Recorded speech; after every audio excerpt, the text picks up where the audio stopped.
जेव्हा इतिहासाने आपली छाती अभिमानाने फुगवली, जेव्हा वर्तमानाने आपल्याला आरसा दाखवला आणि जेव्हा भविष्याने आपल्याला विचारात टाकलं, तेव्हा व्यासपीठाला विषय लागला महाराष्ट्र कालचा, आजचा आणि उद्याचा. नमस्कार रसिक श्रोते हो, मी स्पर्धक क्रमांक 20 आज व्यासपीठावर विषय मांडते महाराष्ट्र कालचा, आजचा आणि उद्याचा. ज्या महाराष्ट्राने स्वराज्य घडवणारे छत्रपती शिवाजी महाराज दिले, ज्या महाराष्ट्राने 13व्या शतकात ज्ञानेश्वरी लिहिणारे संत ज्ञानेश्वर दिले आणि जी भूमी संत तुकाराम, नामदेव, एकनाथ यांसारख्या संतांच्या पदस्पर्शाने पावन झाली, ती भूमी म्हणजे कालचा महाराष्ट्र. लोकमान्य टिळक, सेनापती बापट यांसारख्या असंख्य स्वातंत्र्य सैनिकांची जन्मभूमी म्हणजे कालचा महाराष्ट्र. आज महाराष्ट्राने प्रत्येक क्षेत्रात प्रगती केलेली आहे. आज आर्थिक क्षेत्रात म्हणलं तर महाराष्ट्राची राजधानी मुंबई हे भारताचं आर्थिक केंद्र आहे. आज महाराष्ट्राचा जीडीपी हा 35 लाख करोड इतका आहे, म्हणजेच भारताच्या जीडीपीचा 14% होय. आज शैक्षणिक क्षेत्रात म्हणलं तर महाराष्ट्रातील पुणे हे विद्येचं ऑक्सफर्ड मानलं जातं.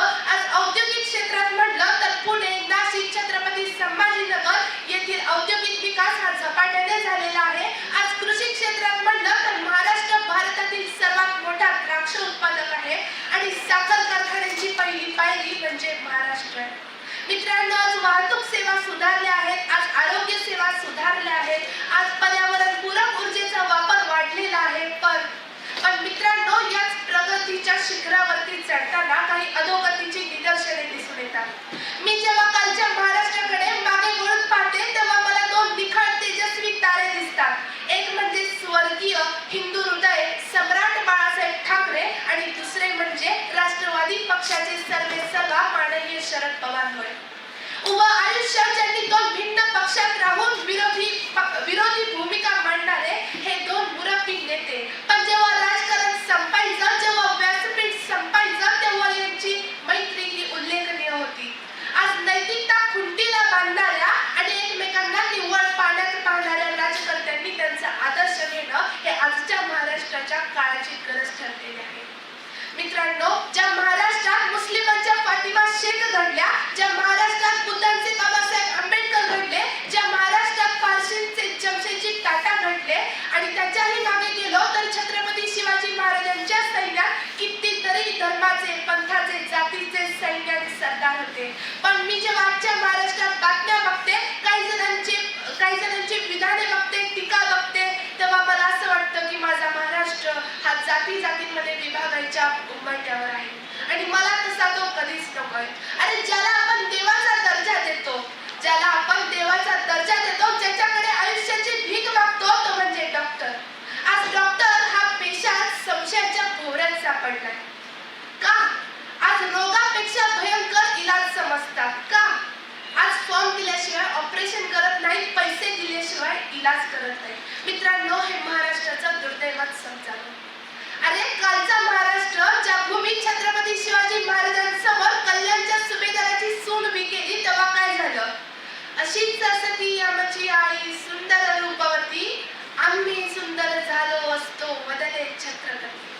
मित्रांनो, आज त्याच महाराष्ट्रात स्त्री सन्मान या शब्दाचा अर्थ पुण्यातील स्वारगेट बसस्थानक प्रकरण आणि बदलापुरातील चिमुकलीवरचा अत्याचार हे म्हणल्यावरच समजून जाते. अरे, आठवा कालचा महाराष्ट्र जिथे संत गाडगेबाबांनी स्वतःच्या हातात खराट्यात येऊन समाजात स्वच्छतेचा पाया रोवला. आज त्याच महाराष्ट्रात जेव्हा आमचा युवक रस्त्यावर, बसमध्ये, ट्रेनमध्ये आणि उघड्यावर तंबाखू आणि गुटखा खाऊन थुंकतो, तेव्हा संत गाडगेबाबांचं महाराष्ट्र आणि महाराष्ट्राचे संत गाडगेबाबा सांगताना लाज वाटते. अरे, ज्या नदीला आपण देवीचा दर्जा देतो, ज्या नदीला आपण आईचा दर्जा देतो, येता जाता नदी दिसली तर तिच्या पाया पडतो, आज त्याच नदीची अवस्था ही बघायच्या लायकीची उरलेली नाही. मित्रांनो, आज कालच्यापेक्षा आजचा महाराष्ट्र हा नक्कीच प्रगतशील आहे आणि आजच्यापेक्षा उद्याचा महाराष्ट्र हा नक्कीच प्रगतशील असणार आहे. पण अशाच काही घटना या खात्रीचं संशयात रूपांतर करतात.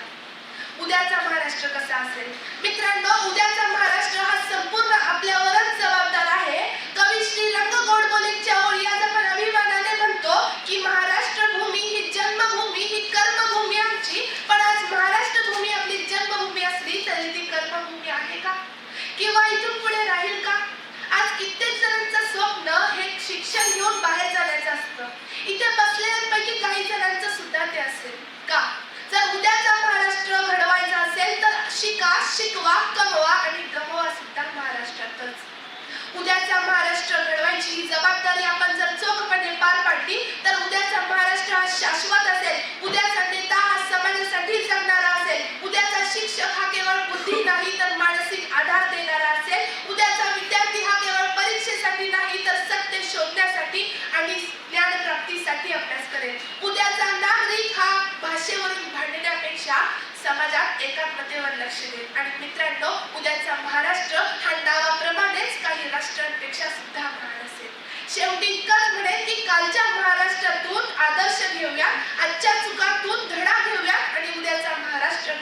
उद्याचा